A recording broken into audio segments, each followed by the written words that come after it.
So this is just a quick how-to video for the half wall panelling that we've done in our utility room. This is the what you'll need list. Everything we bought was from our local DIY store and was fairly inexpensive.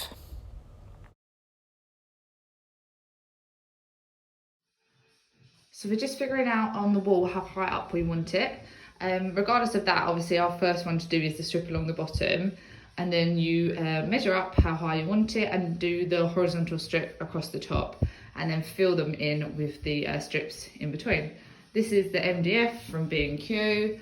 It is 10 centimetres wide. So this is just the label of the MDF, so you can see it's 6mm, the one that we bought, in depth, and you can buy it in a big large sheet or small sheets, and B&Q do offer the service to cut it for you, 4 lengths per customer. So in this clip, we're just measuring across the horizontal line, across the bottom, and then we pick our wood and we're going to take it outside and use a chop saw to cut the lengths.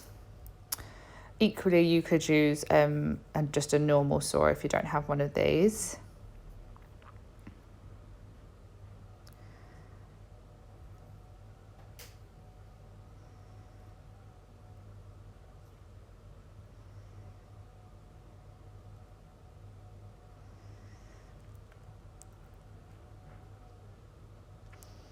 And then here we're just going to use the grip fill to attach it to the wall. You don't need to be too overly generous. Our walls were fairly straight, but obviously it depends how out your walls are. You may have to give sort of a firm sort of pressure against it to hold it onto the wall before it sticks. And then we just do the top horizontal line again, measuring it up so it's nice and level. Grip fill goes on again, and then that top strip gets done. And then the next clip after this one is just what it looks like when we've done the whole room with the horizontal lines going round.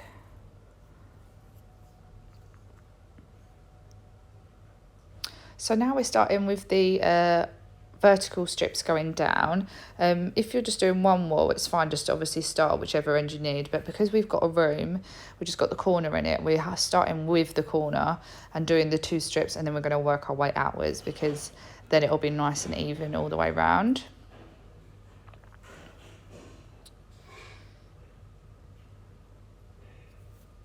So we've got to the point where we've put our 2 horizontal lines on, and we've done the corner, both the corners as well. So then we're just left with this big gap in between.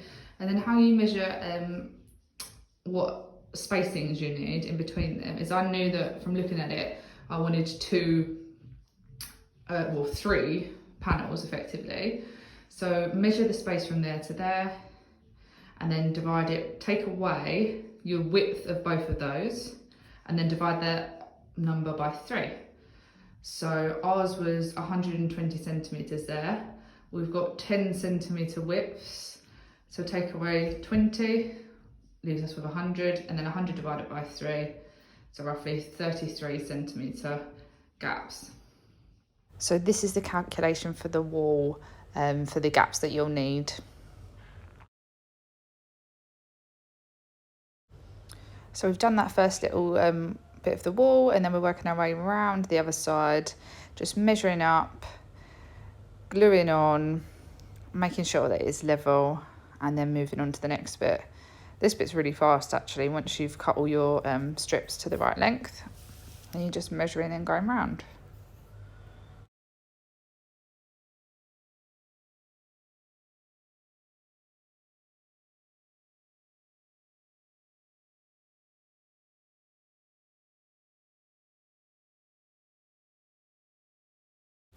So we finished off the room with the panelling, and now we're just moving on to the beading, which I think is the most important stage because it just finishes off really nicely and makes it look really high quality. This is the beading that we bought. All the measurements are on there, and I just prime this and paint it separately, and that means you don't have to then cut in and just stick it on at the end. So then I move on to priming the MDF panels with MDF primer. That's quite important just because it takes it slightly differently to like just normal wood primer. Again, you can get that just from B&Q. And then moving on, go to sanding it down a little bit just to make it smoother, because that MDF can sort of really soak it up, the primer. And then wood filling, obviously wood fill and then sanding, and once that's dry. And then this stage, which is the caulking, which you just put in all the gaps of the squares, just gives it a really smooth finish, hides any lumps or any imperfections, and then wipe down with a wet wipe is what I use just to make it smooth. And then you must leave it 24 hours before doing this next stage, obviously the painting, just because when the caulking dries, if you paint it too soon, it will just crack. So you must leave 24 hours. And then obviously I'm just now painting all of the MDF strips. As I say, I painted the beading before, and we're just going to stick that on right at the end so that I don't have to cut in with this really dark grey colour onto the white walls. So all of that's had its first coat, and then I move on to the second one. That implement I'm using was so good behind the radiator, I would highly suggest that. I just got it from the Poundland actually. And then our final stage, obviously after this one, is just to stick on the beading, and then we go on to our finished product, which is this. So really quick, simple, easy to do, and looks really, really good.